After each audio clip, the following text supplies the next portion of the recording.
Welcome back to our channel. In today's tutorial, we're diving deep into online security and privacy. With the rise of cyber threats, it's critical to protect your online activities effectively. While many VPNs claim to offer the best protection, not all deliver on their promises.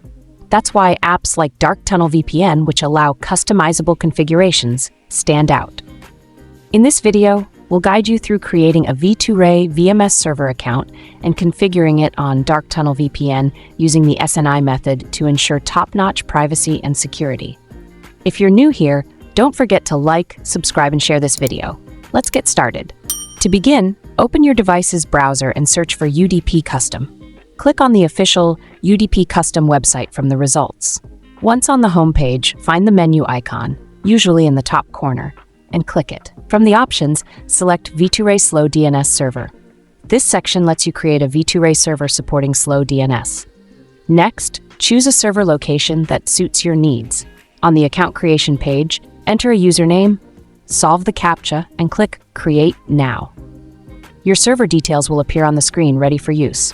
Now head to the Google Play Store on your device. Search for Dark Tunnel VPN, and once you locate it, tap Install to download the app. When the installation is complete, open the app. We'll now configure it using the V2Ray server details you just created.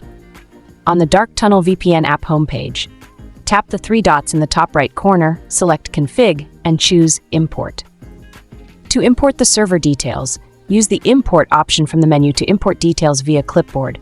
The server will import in few seconds. Once the server added successfully, if needed, customize the SNI server name indication in the designated field. After entering all the required information, tap Connect to activate the VPN connection. And that's it. You've successfully created a V2Ray VMess server and set it up on the Dark Tunnel VPN app. With this setup, you can enjoy enhanced privacy and security online. If you found this video helpful, give it a thumbs up, share it with your friends, and subscribe for more videos on internet security and privacy. Thanks for watching, and see you in the next one.